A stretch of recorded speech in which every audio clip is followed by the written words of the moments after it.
Welcome to Mainland, your local regional television station. I'm Graham O'Brien, and some of the stories coming up in today's news. Nelson MP Nick Smith talks about his constituents' survey. Another road proposal causes concern. It's all go on the mountain before Christmas, and more.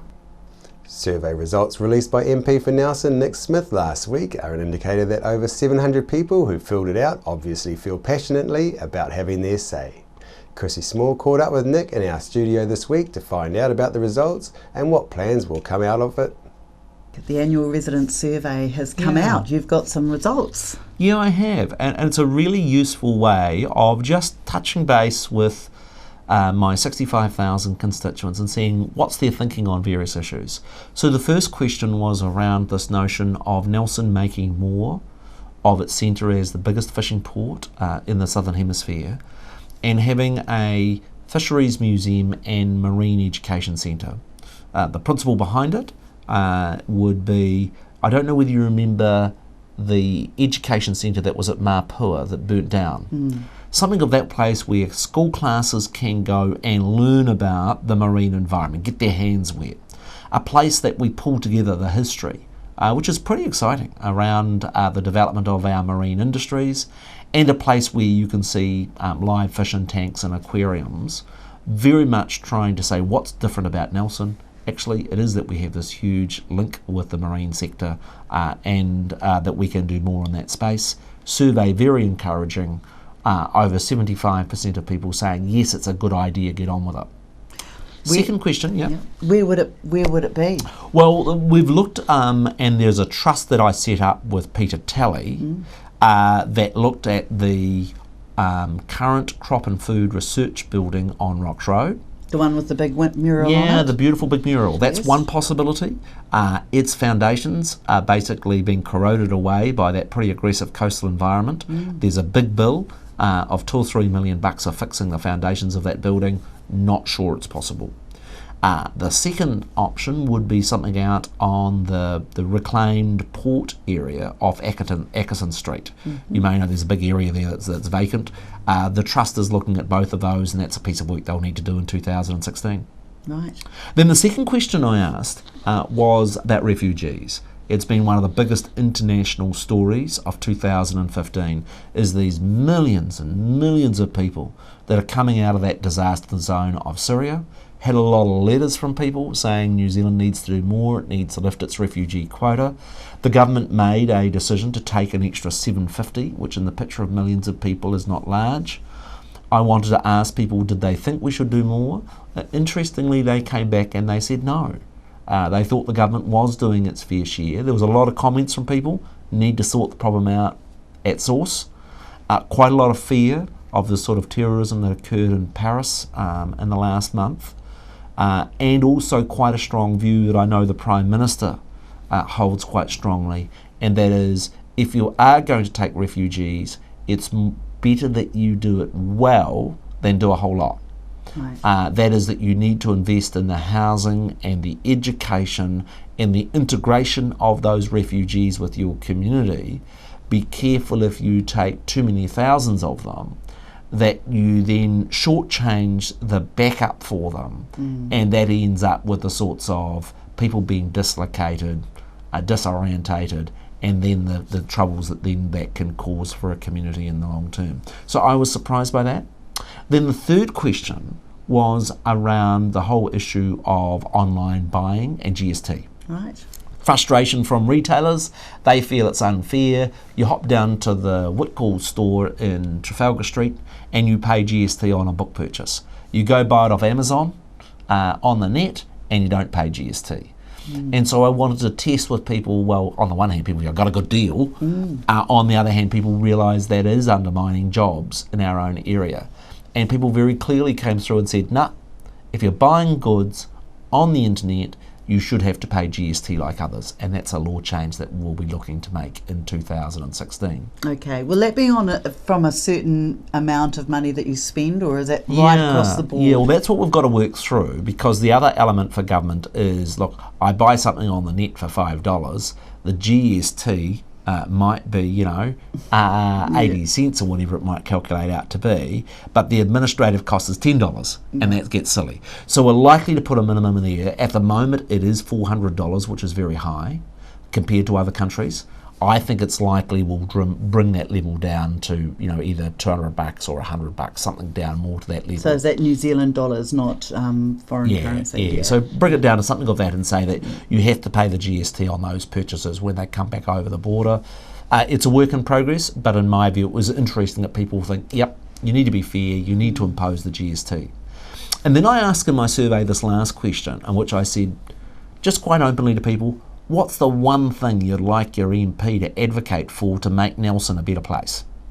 And the part that just came through so telling, 3 times more than any other, was the issue of the Southern Link Road. Okay. And it's come very clearly through with the Chamber of Commerce. It's come through very clearly in surveys that's done by Grey Power, and in my view, in my own survey, that's been reinforced. There's sort of very noisy anti-Southern Link element. Actually, the vast bulk of people just want the government to get on and do it. We stood at the last election with a very clear platform of improving our infrastructure, improving our roads. We specifically mentioned the Southern Link. We got the biggest National Party vote ever in the history of MMP, and we've now had the strategic study that backs it up and says that we should get on with it. I know the council's having its machinations and there are some antis there. In my view, they're not showing respect for the voter. The truth was that Mary Ann Street said, I'm opposed to the road. I said, I'm in favour of it. Actually, people voted for myself. Equally so, Brian McKirk campaigned on a platform of opposition to the Southern Link. Rachel Reese campaigned for it. Well, actually, Rachel and myself have the mandate to get on with it. And I think there are some people in the community that are inherently undemocratic. Well, when we look at the Southern Link, it will affect the Victory community. There's no two ways about it. Oh yes, equally so. Now. So what can be offered to the community if the road were to go through? And what can local government say to the community? We need to do a design that tries to minimise the impact. I was interested. I met with the YMCA this week, and they've got facilities there, and they're saying, well, actually, we think we could redevelop our facilities that would make the Victory community stronger as part of the Southern Link going through. And that's a really interesting and exciting proposition. There will be an impact no matter where you put the traffic. The truth for me is, though, you've got to make a wider regional choice, and that is, where is the least impact? Rather, there'll always be some impact. And the second question is, and are there other opportunities to enhance the region? It is my view that Rocks Road is one of the truly beautiful waterfronts around New Zealand and even internationally. But when we take that off LTSA, if that then all that maintenance, that all the costs involved in keeping that road comes back on the ratepayer. Yeah, although that's equally so in the sense that if the traffic volumes on Waimea Road would reduce, and Waimea Road is a cost on the ratepayer, and so the government maintains the main state highway link. What the engineering studies show is that actually Rocks Road, as a non-state highway, the maintenance costs are quite manageable. It's those the very large number of trucks that are hammering that road all the time. So it's that impact, it's that weight. That's right. I'm sorry, the trucks have a far greater impact, and inherent in the proposal around the Southern Link is that Rocks Road becomes the slow traffic route, where the emphasis is more on pedestrians, on cycling, and that heavy trucks would not be allowed to use that route, and so the cost of maintaining it would be substantially less. I can remember when I was young riding a horse around Rocks Road. You wouldn't do that now. Yeah, well, sure wouldn't. Maybe if we can have the state highway. Interestingly, the proposition for the state highway down the Victory, or the road, what was previously the railway line, that was proposed all the way back in the early 1960s.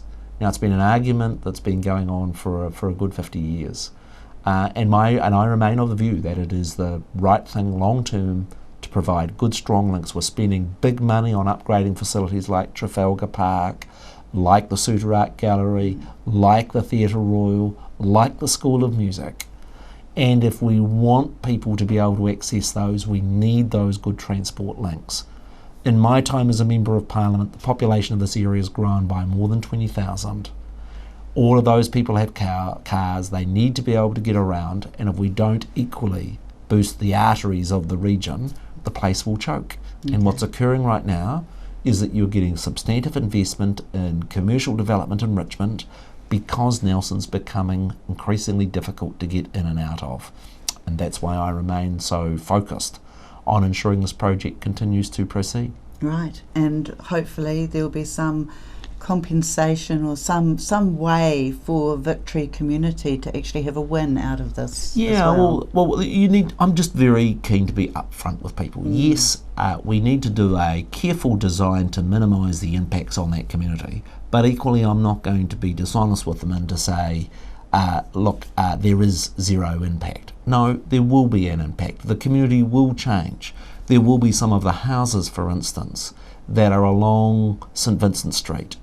That in time will convert into commercial uses, because commercial are very keen to be associated with large traffic volumes for that. It will cause some change, but in my view those changes can be managed so that Victory remains a vibrant, strong community, and that's something that we need to get on with in 2016. Right. Well, I just hope that in the end it's a win-win for everyone. Yeah, indeed. Hey, lovely to join you on Mainland. Best wishes to yourself and to your viewers for Christmas and for a great 2016 ahead of us all. Yeah, well, hopefully it looks like the weather's going to be good, so it'll be a great summer. It will indeed. Lovely to see you. A road through to Karamea has been touted as invigorating the whole region by increasing the numbers of tourists, and the financial impact would be significant, according to Buller Mayor Gary Howard, who wants to see the West Coast economy diversify as part of the transition to a life after coal. I spoke with Debs Martin from Forest and Bird for her thoughts on this new road. Debs, another road has been talked about going through to Karamea. You've done a lot of work in that part of the country. Can you tell us a bit of what it's like over there and some of Forest and Bird's concerns? Sure, Graham. So the proposed area that they're talking about for the road goes through the Wangapeka track. Now that's an area that we know has 2 alpine passes, both in excess of 1,000 metres. Wow. So we're talking about what would be 2 of the highest alpine passes in the South Island. We currently, the highest one's around 900 metres, and we're talking over 1,000 and nearly 1,100 metres for the 2 passes. There's a lot of heavy rain that comes down on that part of the coast, and with the altitude, the potential snow, there's a lot of slips through there, so it goes up a number of river valleys and then crosses a couple of saddles. It's actually really stunning country. I mean, it's part of Kahurangi National Park for a very good reason. It's home to really threatened species like the rock wren and seal, our blue duck, which we've got recovery programs operating for in the park there now. Sure. So when they say it's only 53 kilometres long, it's not quite so simple, is it? No, I mean there's quite a bit of winding road to get into before you actually start driving in the park itself, and the same out the other end on the west coast side as well. So it's actually hundreds of kilometres of road that would be required to be upgraded, and even the road into that part of the national park is frequently washed out, and there'd be bridges and things like that that would have to be built to build up to that kind of standard. It's big money. It's big money, and you know, from Forest and Bird's perspective, we'd just suggest don't waste the money in that way. I mean, there's much better ways that the coast could. Yeah, that's what I was going to lead into actually, because they need to get away from coal. That's what everyone's saying, and that's what we have to do. From your side of the fence, what would you say spend the money on? I'd say spend the money on things like just taking people to the coast and holding them there. At the moment when you go to Westport, there's not a lot of information about the real natural values of that area. There's a lot on the history of coal mining, and as we've seen, the Mayor's said we need to transition away from coal. But there's a lot that could be done in terms of keeping people and really treasuring them around the natural values of that area.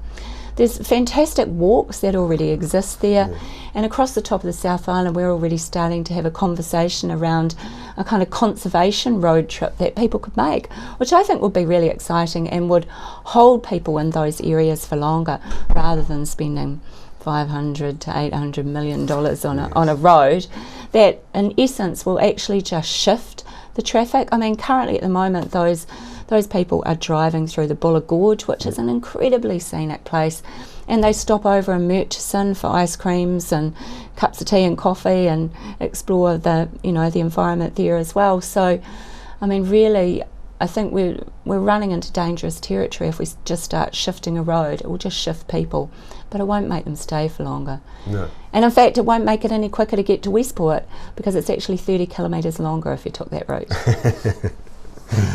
That's great, Des. Hey, thanks very much for that information and making it a bit more clearer from your side of the fence and what it's like in that kind of the terrain in that part of the country. Yeah, it's a pretty serious place. Cheers. Thanks very much. Cheers. Chrissy Small also got comment from our Minister for the Environment, local MP Nick Smith, about this proposal that is currently being looked at by the Minister of Transport, Simon Bridges. Now, the proposed road through Kahurangi via the Wangapeka track through to Buller.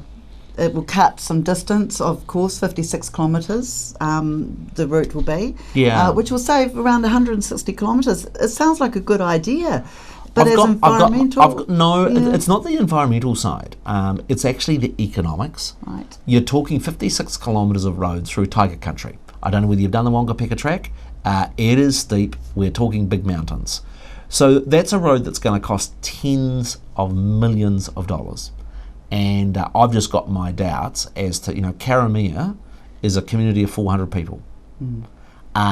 What you've ultimately got to do the number crunching and say, how expensive will it be? How many vehicles per day does it stack up? If we are a country going to use our financial resources wisely, they are the proper questions that we need to ask. My personal view is that, for instance, getting on with the controversial road, and I understand there is some angst about it, but if you look at the Southern Link Road, we're talking about a road that would be less expensive than the Wangapeka Road, and you're looking at 18,000 vehicles per day. Now, you won't get, in my view, 180 vehicles a day would be doubtful on the alternative road that's being proposed through the Wangapeka. So look, I understand the Buller community's taken some hard knocks. That's why the government recently put a lot of money into the Old Ghost Road mountain bike trail that's just been completed and was opened last Saturday. And I've been very involved in the new Great Walk that's proposed through the Paparoa National Park that goes into Punakaiki. My view is that they are more likely to stack up economically than this very ambitious proposal for a road. We'll have a look at it. Buller Council may want to spend some of their money on it. I'm not optimistic. Yeah. The Dun Mountain Trail is expected to be reopened for cyclists and walkers from the 23rd of December. The trail, one of New Zealand's great rides, has been closed between the Tantragee Saddle and Third House since August to allow for forestry harvesting. A short section of track requires repair work which will not be completed by the time the trail was scheduled to be opened, so Nelson City Council staff have been working with contractors PF Olsen to put a suitable detour in place until this work is completed. This detour will be in place from the 23rd of December and will remain open over the peak summer period. This section will be steeper than the normal trail, so please take this into account during your ride. The driver of a cream truck that crashed on Takaka Hill in March, causing the road to be blocked for nearly 8 hours after 19,000 litres of cream was spilt, will now be crying over spilt milk after pleading guilty to 5 charges of making a false statement in a logbook, 2 of driving without 10 hours continuous rest, and 2 of driving more than 13 hours in a work day. Appearing in the Timaru court on Tuesday, Ngāriti Albert Taha received a $750 fine and a suspended truck licence for 1 month. Police prosecutor Simon Healy told the court Taha was under pressure to retain his job, and his employer Danes Transport Tapanui was also under investigation. Danes Transport told the driver when he complained that if he didn't want to do it, they would find someone else who would. With Christmas school holidays upon the Nelson Tasman region, Chrissy Small went out with our camera operator Ethan to catch some of the holiday attraction action at our local museum in Nelson. If you're at a loss these holidays, don't know where to go, bit bored at home, the weather's not very good, Then come down to the Nelson Provincial Museum here on the corner of Hardy and Trafalgar Street, because there's so much to see. At the moment, the exhibition that we're in today is Mirror Magic. Now, it's a fantastic time and an opportunity to see how mirrors can work and how they can work to enhance. So come down, check it out. We also have, of course, the World War I exhibition, which is ongoing, and we have the wonderful exhibition of women at war. So those are fantastic exhibitions, period exhibitions, and they are very historical and something that perhaps your own family has a part in. So get down here, witness these great exhibitions. No excuses to be bored this holiday period. After the break, we'll bring you the latest weather update and some events and happenings coming up from around the region. Nelson Tire Center. Great prices, great service. Buy your own Bryford trailer. All types, all sizes. See Colin Douglas for your tires and batteries. Are you looking for a scooter, walker, wheelchair, baby seats or pushchairs? Then come in and see the Nelson Region Specialist at Mobility for You, 269 Queen Street, Richmond, opposite the library. We have a huge selection of scooters, walkers, wheelchairs and accessories, along with a free booklet guide. We also provide a breakdown service if you ever get a puncture or a flat battery. We have fully equipped service vans to rescue you. Hi, I'm Robin Jordan and I invite you to call in and see the friendly team at Mobility for You, 269 Queen Street, Richmond, opposite the library. Welcome to Smugglers Pub and Cafe, open 7 days a week with free parking all day. Our lunch menus have that old-fashioned flavour where we treat you like treasure with the food you'll savour. We cater for children, grannies and granddads too, with special rates and privileges given to the elderly lunchtime crew. Our staff are friendly and kind and want to see you all come back time after time. Daytime or evening, it doesn't matter. Give us a call on 546 4084 and we'll be happy to spoil ya.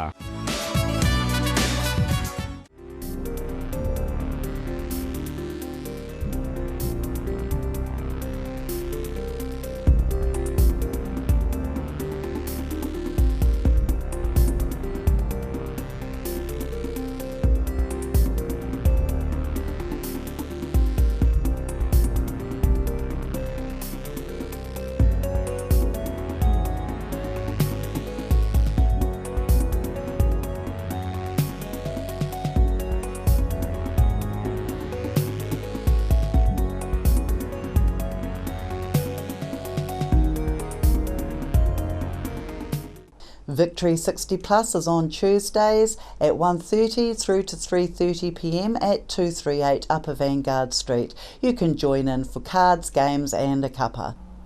On behalf of the crew here at Mainland Television News, thank you for joining us, and we'll bring you the latest news and events from around the region again tomorrow.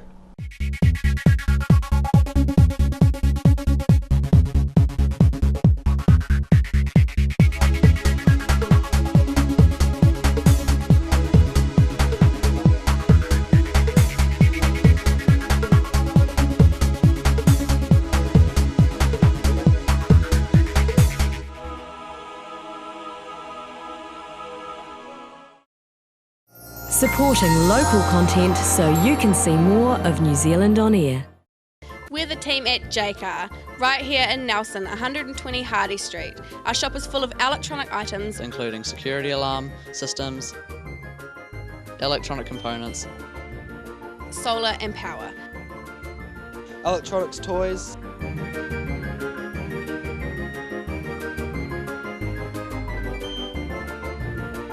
sound systems, cables and much, much more.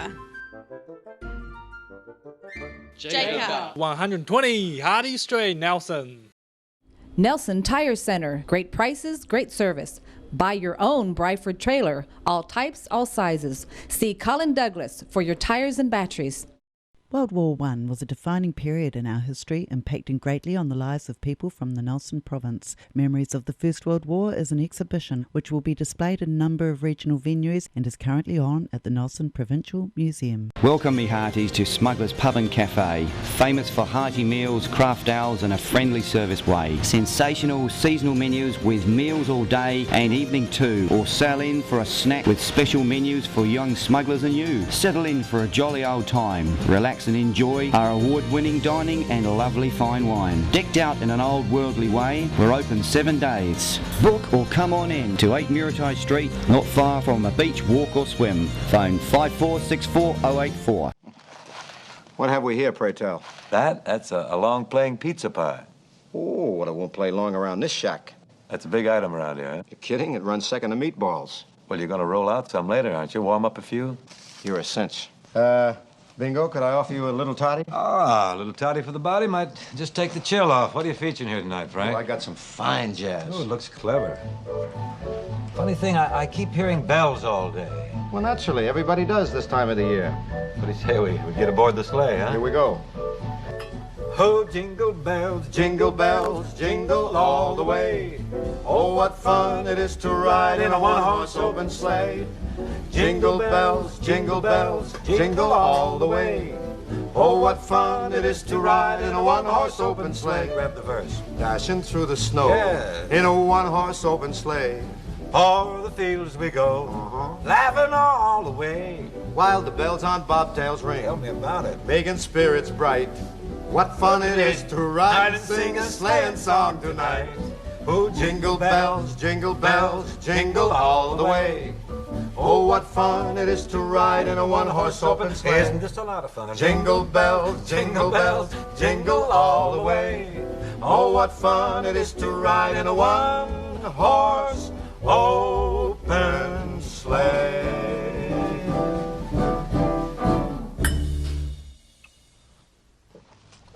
What's going on in the tub here? We're gonna bob for apples?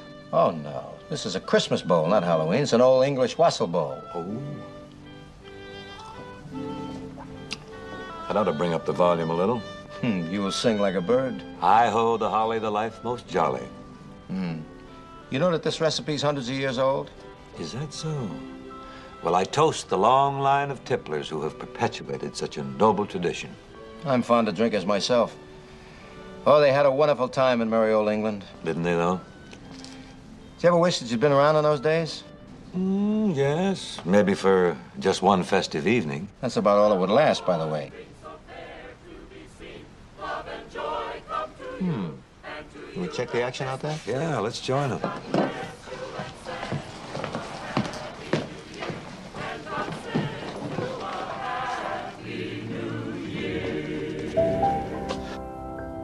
Well, now, looky here. Isn't this elegant? It's very grand. You know what? What?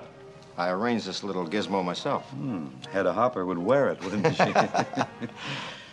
Well, listen, looks like you're planning an intimate supper here for later on, huh? Oh, indeed I am. Well, in that case, I better fade out. No. Well, you're not planning on me for supper, are you? Who else?